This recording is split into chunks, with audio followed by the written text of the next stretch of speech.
Hello, namaskar. This is Firstpost and you're watching Vantage with me, Palki Sharma.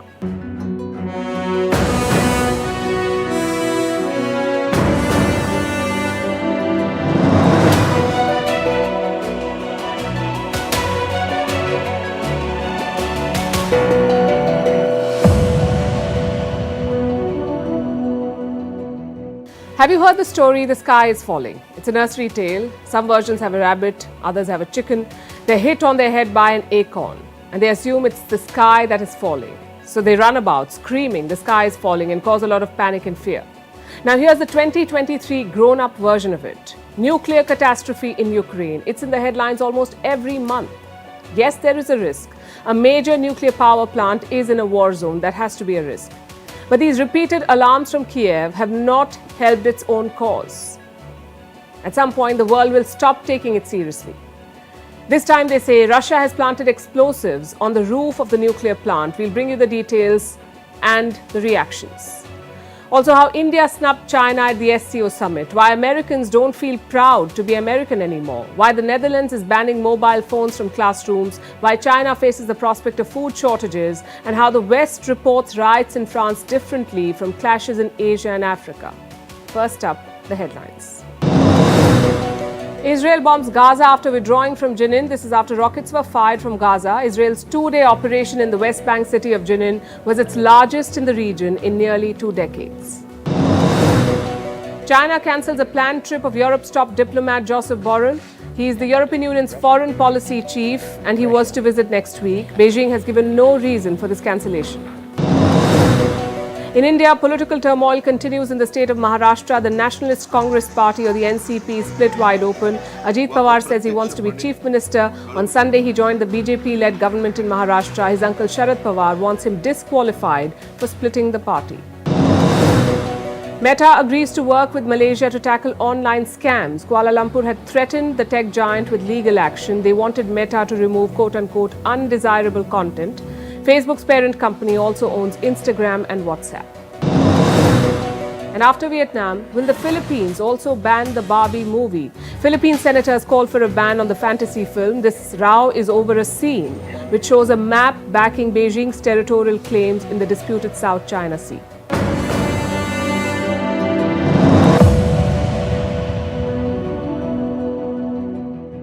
It's almost 500 days since Russia invaded Ukraine. War fatigue has truly set in. Drone strikes don't shock people anymore, neither do multi-billion-dollar arms packages.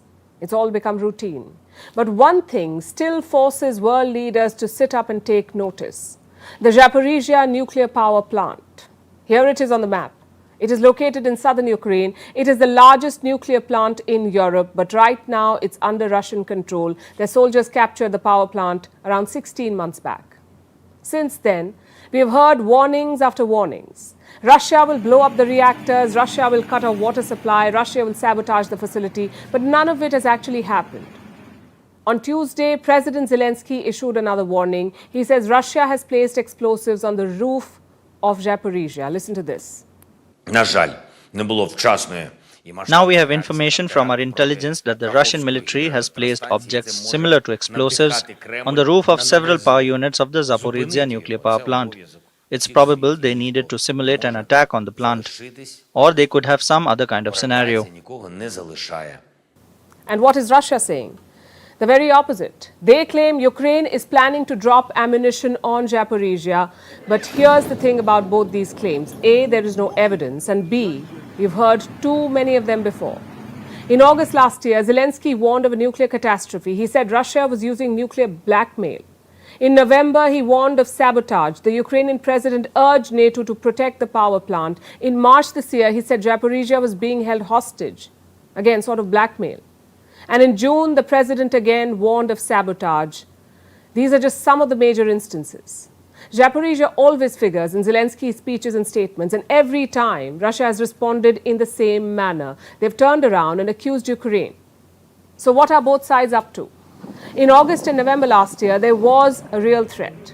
We saw some nearby installations being shelled. Even the United Nations atomic watchdog was spooked. But since then, it's been tough to decode. The power plant itself has been disconnected. It's not plugged into Ukraine's national grid anymore. Plus, attacking Zaporizhzhia would make no strategic sense. You would open yourself up to global condemnation. You would also douse 1 million people in radiation. So logic says, do not attack. But warning of an attack is different. Both sides have accused each other of plotting attacks on Zaporizhzhia. Ukraine has used it to rally support. The UN atomic watchdog sided with them. The agency's chief has visited Zaporizhzhia thrice. And he called for Russia to hand over control to Ukraine. Even the government of India was sympathetic. Prime Minister Modi spoke to Zelensky about the nuclear threat. He said endangering such facilities would be catastrophic. So could this be a case of Ukraine crying wolf? Of trying to build pressure on Russia? Well, that's one possibility. Having said that, you cannot dispute one fact. It was Russia who attacked the plant first. Until March last year, Ukraine controlled the Zaporizhzhia plant. But Russian troops fought their way to capture it. So clearly, the Kremlin was interested in it. They wanted to control this high-value, high-risk target. The question is why? For starters, around 50% of Ukraine's power is nuclear. Zaporizhzhia used to produce around 6,000 megawatts. If you control this plant, you can turn off the lights. Perhaps that's one reason. Another possibility is to weaponize fear. If there is an accident, the Ukrainian army will have to mop up. It's their people who would be affected. Keeping that threat alive is useful for Moscow. But these are just possibilities and theories. So let's focus on what we do know. There have been dozens of warnings, but none of them have materialized. Does that mean we should just ignore it? Well, that's the trouble.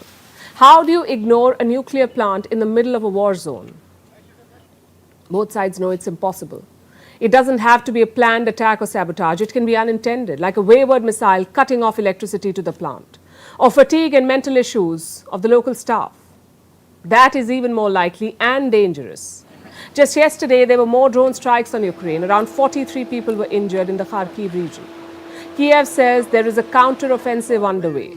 But from the looks of it, the front lines are frozen. A couple of months from now, winter will set in, which means the front lines will actually freeze over. So the biggest threat to Zaporizhzhia is not some calculated and devious strike. It's A, an unintended disaster, and B, desperation. If you're desperate enough, you will forget logic. You will even attack a nuclear plant and blame it on the other side. The question is, who will reach that point first? Yesterday, we told you about the SCO summit. Prime Minister Modi hosted it. Leaders from China, Pakistan and Russia were in attendance. At the end of it, they released a joint statement. It's called the New Delhi Declaration. But looks like New Delhi is not too happy about it, or at least parts of it. There was one obvious elephant in the room, the differences between India and China. Now, there are differences with Pakistan as well, but let's stick to the members that matter. The joint statement reaffirmed support for China's Belt and Road Initiative. But one country stayed away, and that country was India. Take a look at the statement. This is what it says. Reaffirming their support for China's BRI initiative, Kazakhstan, Kyrgyzstan, Pakistan, Russia, Tajikistan and Uzbekistan note the ongoing work to jointly implement this project. All members except India supported it. And there's nothing new about this position. India has never supported China's Belt and Road Initiative. One, because it undercuts India's position in the region, and two, because it violates India's sovereignty. You see, the BRI has multiple projects in Pakistan. It's called the CPEC, the China-Pakistan Economic Corridor. Some of those projects are in Pakistan-occupied Kashmir, so naturally, India does not support it. Prime Minister Modi made that position clear in his opening remarks. He said connectivity cannot violate territorial integrity. Listen to this. किसी भी क्षेत्र की प्रगति के लिए मजबूत connectivity का होना बहुत ही आवश्यक है। बेहतर कनेक्टिविटी आपसी व्यापार ही नहीं, आपसी विश्वास भी बढ़ाती है। किंतु इन प्रयासों में एससीओ चार्टर के मूल सिद्धांतों, विशेष रूप से सदस्य देशों की संप्रभुता और क्षेत्रीय अखंडता का सम्मान करना बहुत ही आवश्यक है। Now, Belt and Road is not just any other project. It is Xi Jinping's favorite project, his grand plan to dominate the world. In 2017, he organized the first Belt and Road Forum. It was planned meticulously. Around 30 heads of state and government flew in. So did top bosses of the World Bank, the IMF, and the World Trade Organization. It was Xi Jinping's moment to shine. But guess who boycotted that meeting? India. New Delhi's absence was a big setback to Xi Jinping, and the very next month, Doklam happened. China began deploying soldiers and equipment at the tri-junction between India, China and Bhutan. The standoff lasted more than 2 months. Many say it was payback for India's Belt and Road snub. The standoff ended ahead of the BRICS summit in China. There was speculation that Prime Minister Modi could skip. So Beijing agreed to defuse the situation. But in 2020, there was another escalation, the one in the Galwan Valley. The standoff is yet to be diffused, the one in Galwan. But there was a repeat of 2017 last year. In September, China agreed to disengage from certain points in Ladakh. Not all of them, but some of them. Days later, the SCO summit took place in Uzbekistan. Prime Minister Modi came face to face with President Xi Jinping. And my point is this: China is very invested in the Belt and Road, and it's willing to use every trick in the book to get India on board. Force, diplomacy, trickery, especially in the current situation. The BRI has lost steam since the Wuhan virus pandemic. The investments have stalled. The projects have been delayed. So some countries are even looking to leave the forum. Countries like Italy. Their new government is all set to quit the BRI. So China needs to inject momentum into Xi's pet project. But if they're betting on India, it's a useless bet. We told you how New Delhi refused to support BRI in the joint statement, but that was not the only difference of opinion. The SCO also came up with a development strategy for 2030. Once again, India did not sign on. Why? Because it was riddled with Chinese agenda. I'll give you examples. It talked about the Global Development Initiative. It was proposed by Xi Jinping in 2021. India decided not to support that document. Look at what the New Delhi Declaration says about it. The SCO considers it important to ensure the implementation of the Economic Development Strategy 2030 adopted by interested member states. Not all member states, interested member states. All of this signals the friction within the SCO. At the same time, it shows why India must hang on to it. If the joint statement looks like this when India is the president, imagine what it will look like without India on board. Probably like the Xi Jinping thought. So India's presence in the SCO is not about aiming high, it's about limiting China's march into Central Asia. Yesterday's summit and joint statement reflect that attitude. So India is standing up to China, not just in the SCO, but also in Africa. Africa is the second largest continent in the world. It is resource rich and it has long been ignored. In the colonial times, the West divided it. They invaded and colonized 90% of the continent. Historians call it the scramble for Africa. But in the last few decades, China has taken over. It has turned Africa into its playground, invested billions of dollars, built roads, bridges, power plants, basically entered every business in practically every country. And what did China get in return? Abundant resources and an untapped market. The West is waking up to this, and India is making some moves. Tonight, we want to focus on what India's game plan in Africa is. There's a clear effort to court African powers. India is working on 3 fronts: investments, trade, and diplomacy. And we look at all of them, starting with investments. New Delhi is now the second largest creditor to Africa. The first is China. In other words, after China, India is lending the most amount of money to Africa. I have some numbers. In the last 10 years, India has given $32 billion in credit to Africa. And what is this money for? Metro rails, water supply lines, power plants, and other infrastructure projects. 42 African nations have received this. In fact, out of all the loans that India extended in the last decade, Africa makes up 38%. It shows you how seriously India is pursuing this. New Delhi has opened 195 lines of credit. These are linked to specific projects. And this is 3 times more than India's credit lines in Asia. Let me also tell you which countries are the top recipients. South Africa, Mauritius, Mozambique, Sudan and Egypt. Indian companies are investing in these countries too, also in Ghana and Nigeria. Which brings us to trade. India's main exports to Africa are petrol and pharma products. Imports include crude oil, gold, coal and other minerals. Bilateral trade with Africa grew by more than 9% last year. It touched almost $100 billion. The plan is to double this in the next 7 years. So $200 billion by 2030. But how will India achieve this? Which brings us to our third point, diplomatic engagement. In 2015, India organized the India-Africa Forum Summit. It was called India's largest ever Africa outreach. In 2018, Prime Minister Modi addressed the Ugandan parliament. He outlined the Kampala principles, 10 principles guiding India's Africa engagement. And since then, there has been a lot of diplomatic push. In the last 9 years, India opened 25 new embassies or consulates. 18 of them were in Africa. In February, New Delhi hosted the Voice of the Global South Summit. Africa was part of that. India is also pushing for the inclusion of the African Union in the G20. If you connect all these dots, you'll see this. Africa is one of India's foreign policy priorities. It helps that both sides share historic ties, and these relations are shaped by colonialism and its repercussions. Both have suffered.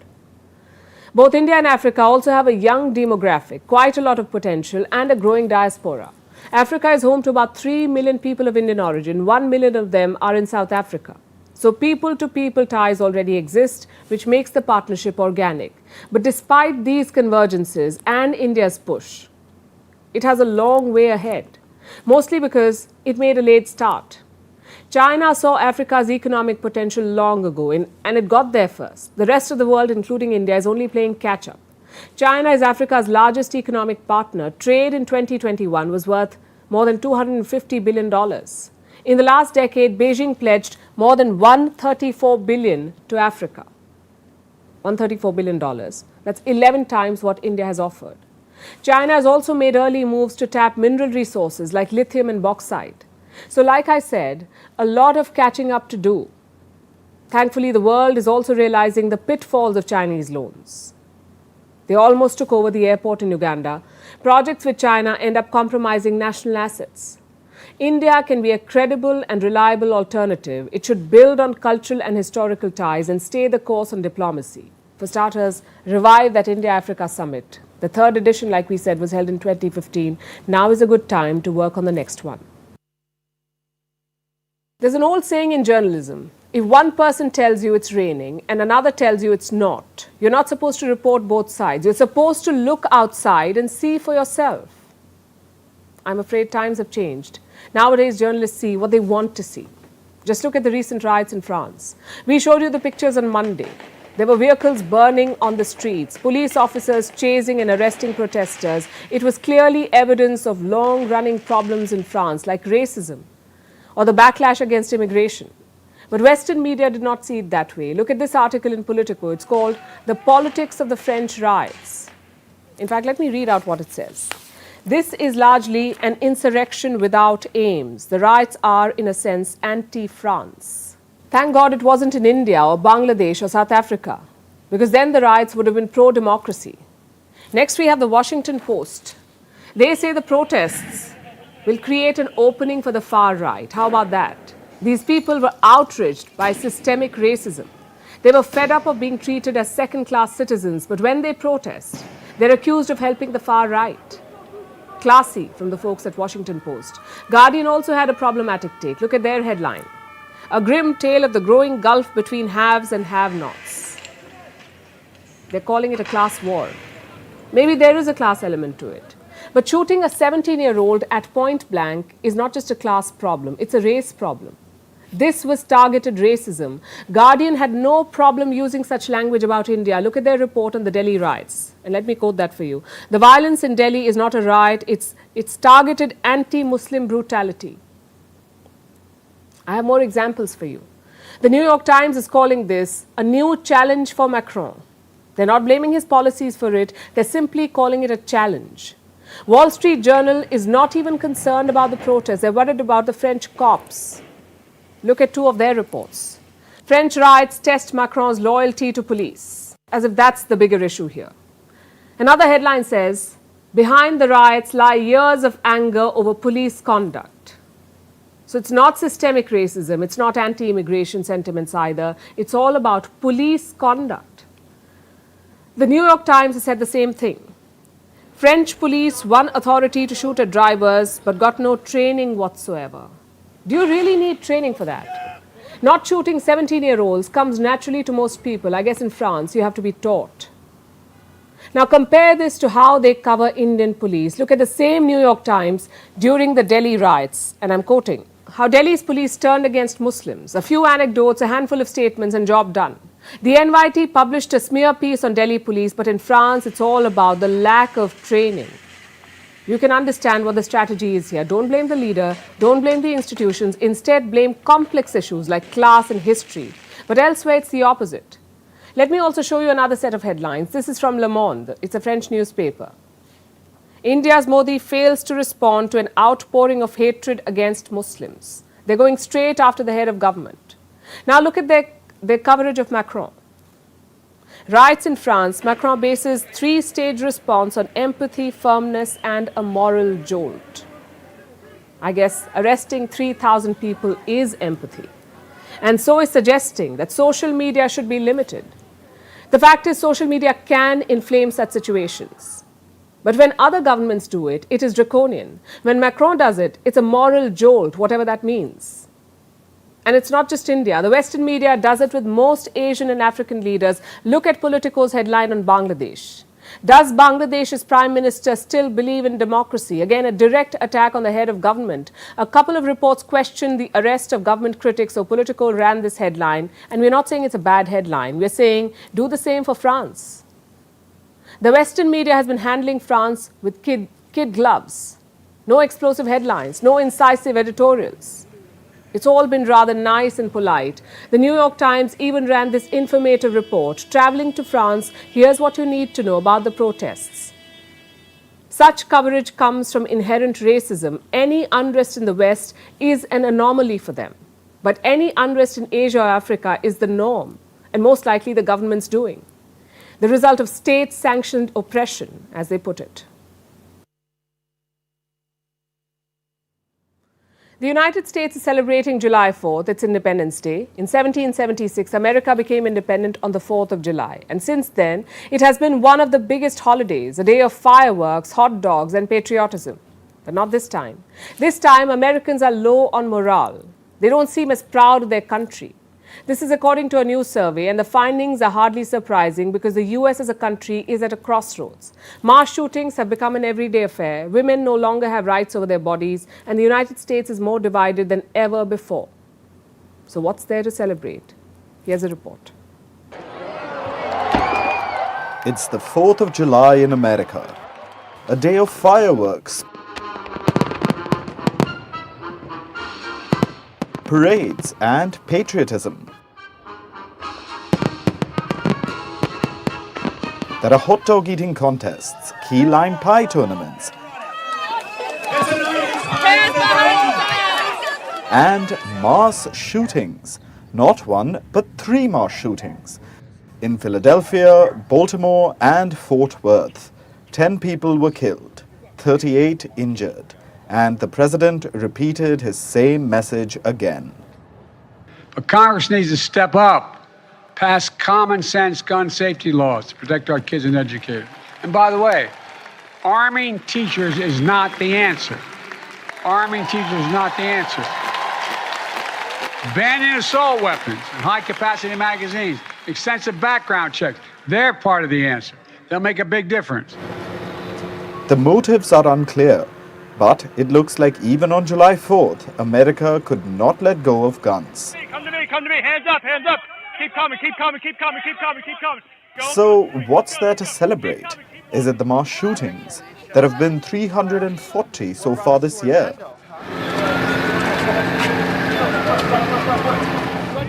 Is it the growing curbs on abortion rights? More and more states are restricting them. Is it the curbs on LGBTQ rights? The new Supreme Court verdict is chipping away at equality. Or is it the growing political divide? A widening partisan divide between Democrats and Republicans. For many people, this is a difficult holiday. They are no longer proud to be American. Extreme national pride is at an extreme low. 60% of Republicans still claim extreme national pride, but even that share has fallen. It used to be 86% in 2003. So morale is down, but what about America's morality? That's poor too. 50% of Americans say that the state of morality in the US is poor. This is according to a Gallup poll. And that's not all. The share is rising across the country, across both major political parties and even some independents. So, is this a moment of reckoning for America? Is it time for a rethink? It was long known as the land of freedom, the land of equality. But the last few years have shattered that notion. All people are equal, but in today's America, some people are more equal than others. Abraham Lincoln called the Declaration of Independence the immortal emblem of humanity. He called America the last best hope of Earth. But how can the United States be the beacon of hope when its people are not hopeful on their Independence Day?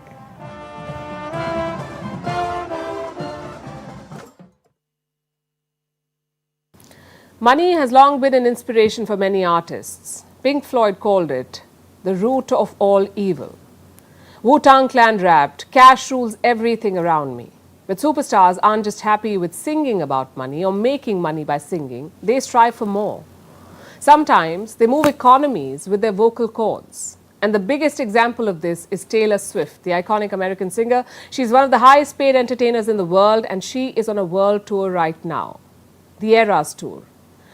It is set to earn a record $1 billion in ticket sales. And if you think this is a big number, well, think again, because this is just the ticket revenue. Concerts make money in many ways. People spend on merchandise, accommodation, travel, and Swifties, or the fans of Taylor Swift, spend about $1,300 on average. So if you add everything, her tour could generate $5 billion. That's right, $5 billion. That's more than the GDP of many countries. And this may be the best case scenario, artists helping with economic growth. In some cases, they also push up inflation. Last month, we saw this in Sweden. The American star singer Beyoncé kicked off her world tour in Sweden in the month of May. It caused a huge influx of visitors. Hotel and restaurant prices suddenly rose, and the result was this. Sweden's inflation surged. They called it Bayflation. It sounds bizarre, but Bayflation and the swift lift are only part of the norm, which brings us to something called the concert economy. It means exactly what it sounds like. It tells us how concerts affect economic growth and inflation, and it is seen across the world because artists are so much more than just singers and songwriters. They are an economic phenomenon, an obsession, an industry unto themselves sometimes. So their hugely lucrative tours benefit economies. And don't be mistaken, this is not a new concept, a new trend. In 1964, the Beatles practically rescued the British economy. The UK had a negative balance between imports and exports. Then the Beatles went on tour. They earned income in dollars, the Deutsche Mark, and the yen. Thanks to international ticket sales, royalties, and even appearance fees, and the British economy got a boost. You see, the concert economy is all about exporting music. Exhibit A, K-pop. It has become a global phenomenon, and now it contributes $10 billion to the South Korean economy. Boy band BTS alone accounts for about $4 billion. And exporting music is especially great for smaller economies. Sweden literally awarded ABBA for their contribution to the country's exports. And many say U2 was one of Ireland's top 3 exports in the 90s. And as we speak, it's the summer of concerts. Beyoncé and Bruce Springsteen are reigning over Europe. Taylor Swift has taken over the US and Australia. In some parts of the world, it seems like everyone is going to a concert. But if you're elsewhere, like in some African or Asian nations, you're probably suffering from serious FOMO. So why don't global music stars tour certain countries as much? There are multiple reasons, like the lack of great venues. Experts say every major European and American city has a minimum 50 venues for performances. This is where artists can just plug in and play. In countries like India, that is not the case. So when artists come here, they have to bring their own high-tech gear. And then there are other reasons, like high promoter costs, red tapeism from government authorities, and the lack of a large fan base. But to many fans, these factors don't really matter because those who can will travel far and wide to attend these concerts. They were really expensive. They were like 5,000 reais. Yeah. Oh my goodness. Yes. And the plane tickets after that, because, well, I had the ticket, so I had to get there. The plane tickets cost about 6,000. I actually didn't get the ticket. My friends did because there were like 30,000 people in the queue for Edinburgh. So it was kind of a team effort. So we got the tickets. They were incredibly expensive, but I was willing to pay for it. I was willing to travel 6 hours plus on a train to get there. Fact of the matter, money is funny in this rich man's world. But even in this material world, music hails supreme, it seems. And crowd pulling concerts often pull up entire economies too. Our next story is about smartphones. They've become near universal among children and teenagers. 76% of children between ages 10 and 14 use mobile phones the world over. And this is despite the side effects, the known side effects. There's abundant research on that, on what phones do to teens, how they hurt mental health, how addictive they are, and how they impede attention. Yet children are glued to their digital bricks, and parents are confused about what to do. So now schools and governments are deciding for them. The latest headline is from the Netherlands. The country is banning mobile phones, tablets, and smartwatches from classrooms. Our next report tells you more. Mobile phones have become intertwined with our lives. They are almost like our extended limb because these digital bricks are attached to us at all times. We take them to work, to our bedrooms, our kitchens, and even our schools. Because mobile usage isn't limited to adults. Smartphones have also become the norm among children and teenagers. Between ages 10 and 14, 76% of children use mobile phones worldwide. And this is the world average. But in many countries, the numbers are far greater. In the UK, 91% of children aged 11 have mobiles of their own. So do 80% of children aged 9 to 16 in Europe and 76% aged 10 to 14 in India. They use mobile phones during classes and free periods alike, even during lunchtime and bus rides. The question is, do mobile phones belong in schools? According to the Netherlands, no. So they're banning mobile phones, tablets and smartwatches from classrooms. The ban will come into force on 1st January, and the Dutch aren't the only ones with such a ban. In 2018, France banned mobile phones in schools. So did China in 2021. Italy enforced a similar ban last year. And most recently, Finland said it too wants to join the club. Even if some countries are dragging their heels to ban mobiles, schools are taking matters into their own hands. Like in the US, schools in more than 7 states have banned devices in class. Others are joining the wave. Because the use of mobiles in schools is a growing issue worldwide. And the risks of excessive device usage are well documented. Phones can be addictive and distracting. Studies say higher use of social media increases the risk of depression. And that social media use predicts lower life satisfaction in teens. So why are children given a smartphone in the first place? It's a modern dilemma, and parents are still divided over it. Some think neither the school nor the government should dictate phone usage. The decision should be personal, and that children often use their devices to simply listen to music, arrange rides home, and check on grades or assignments. But many parents disagree. They believe children end up using their phones for so much more. The fear of missing out has them constantly scrolling on social media. They even fall prey to cyberbullying or lose all awareness of what's going on around them. And when grades tank, phones are the first thing to blame. Sure, phones can be useful, especially during emergencies and for research on assignments. But we all know that phone usage is rarely limited to that. So maybe to err on the side of caution, banning phones in schools isn't a bad idea.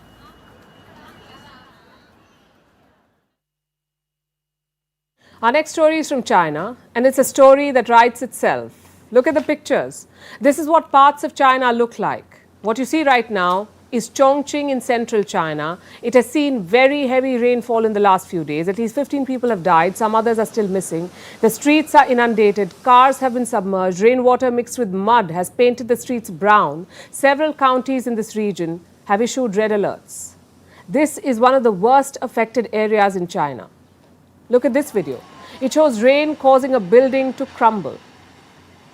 These images came out yesterday. The day before that, another dramatic video emerged. It shows a couple being rescued.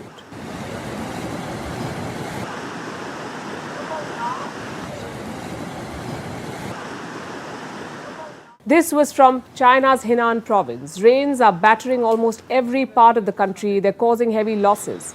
Some 10,000 people have been rescued from this area, the central Hunan province. Dozens of buildings have collapsed. Initial estimates peg the damage at $80 million, 80 million, and the worst may be yet to come. In the Sichuan province, more than 85,000 people have been displaced. President Xi Jinping has called on local authorities to step up to make stronger efforts to protect lives and property from severe flooding. The Chinese government has also announced emergency funds, some $44 million for disaster relief. But that may not be enough, because the crisis spans large parts of the country. And it's not just the heavy rains. While most of China is inundated, some areas in the north are facing extreme heat. And some places like Shanghai are suffering both rain and heat. Authorities have issued an orange heat alert for Shanghai. The temperature could go up to 37 degrees, which may not sound too extreme for us here in India, but for the Chinese it is a lot. They've already seen 4 regional heat waves this summer, also recorded the highest ever number of hot days over 6 months. And hot days are when temperatures cross 35 degrees Celsius. And Beijing is among the worst hit. Chinese Met authorities have issued a warning. They say the country can expect multiple natural disasters in July. Those were the words they used, multiple natural disasters. This includes floods, typhoons, and high temperatures. And this will take a toll on more than just people. China's agricultural sector will also be gravely affected by what's happening. In fact, that has already begun.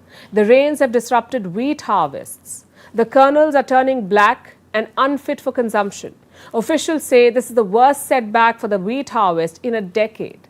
Meanwhile, the heat has led to the death of fish in rice paddies where they're cultivated. Hundreds of pigs have also died due to the heat.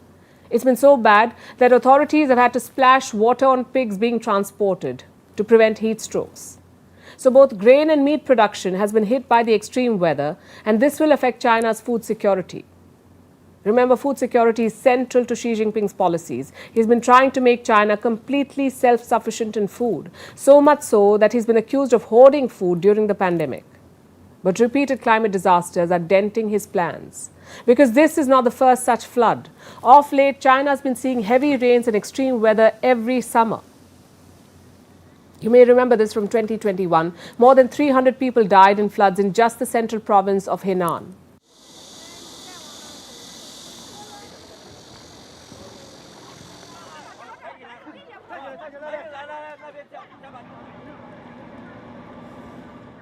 So extreme weather is becoming more frequent and damaging. 20 cities in China have been flooded this week. 11 of the 31 provinces in the country are bracing for more heavy rains. Experts say there's more disruption and destruction in store. And while China may be an extreme case, the rest of the world is hardly doing better. On Monday, we broke a record. The world recorded its hottest day ever. Average temperature hit 17 degrees Celsius for the first time. And then we broke that record again on Tuesday. That's when the world's average temperature was 17.1 degrees Celsius. So we've seen 2 of the hottest days on record in a row. And this is the average of temperatures from the poles to the equator. It's not just the land, the seas too are heating up. This can have devastating effects. The most obvious is an increase in tropical storms. Your cyclones, hurricanes, or typhoons. Warm seas will result in more of these. But there are other impacts as well, like wildfires, droughts, and heavy rains. And all of these extreme weather events are on the rise. Here's a report. Wildfires in Canada. Heat waves in the southern US and northern Mexico. Extreme heat in Southeast Asia. Record heat and torrential rains in China. Everywhere you look, the world is in a state of upheaval, and it's breaking records. The planet just saw its two hottest days on record, back to back. On Monday, the global average temperature was 17 degrees Celsius. It was the highest in recorded history. The last high was 16.9 degrees in 2016. And then on Tuesday, it went further up. The global average temperature was 17.1 degrees Celsius. Now you may think 17 degrees is no big deal, and the rise of 0.1 degrees isn't much. But remember, this is the global average. It isn't evenly distributed. So some places become hotspots, like Texas and Arizona in the US, the northern regions of Mexico, Shanghai and Beijing in China, Spain. And it's these hotspots that are driving up the global average temperature. The worst part is, this is probably just the beginning. Experts say there will be more record-breaking days ahead. Which brings us to the question, why? One reason is, of course, human-induced climate change. Our constant greenhouse gas emissions. They help trap heat within the atmosphere, so temperatures go up. The other cause for the extreme weather is the El Niño weather phenomenon. It occurs naturally over the Pacific Ocean. It causes ocean surface temperatures to rise. It takes place every few years, and this year it's back. The tropical Pacific Ocean is currently experiencing El Niño condition. And this is a result of rapid and substantive change both in the atmosphere and in the ocean. What we know is that throughout the next 5 years, we are likely to have one of the warmest years on record. He says one of the next 5 years will be the warmest on record. And 2023 is already breaking heat records, even before the El Niño is in full swing. This is thanks to our greenhouse gas emissions. Look at some recent examples. Cyclone Biparjoy in the Arabian Sea. It was a rare occurrence, as powerful cyclones usually form on the other side of the Indian subcontinent. Then look at the wildfires in Canada. They do have an annual wildfire season, yet this year they've seen some of the worst. Same with Russia's Siberia. It's a region known for its inhospitable cold. Now, each of these events can be explained as an anomaly, but look at them together and you'll see a pattern. Climate change may not start causing Katrina-like hurricanes every day, but the chance of it happening again in our lifetimes increases, and less powerful disasters will become more frequent. They'll start becoming a part of our lives, making our lives more miserable. The only way to stop this is for governments to recognize the danger and act now. And now it's time for Vantage Shots, images that tell the story. Yesterday we showed you a Japanese sea turning red. Today we bring you visuals of a Japanese river turning lime green. No one knows what happened and why this happened. But an investigation is underway. On a Florida beach, swimmers got a surprise guest, a shark. It was captured on camera swimming alongside beachgoers. In India's Nagaland, giant boulders crushed cars after a landslide, killing 2 people. The horrific footage was captured on a car's dash cam. And finally, what makes the 5th of July significant? We're taking you back in history to the year 1977, to Pakistan's Black Day, when General Zia-ul-Haq raised a coup. He seized power from President Zulfikar Ali Bhutto, leading to 11 years of martial law in the country. We're leaving you with these images. Thanks for watching. We'll see you tomorrow.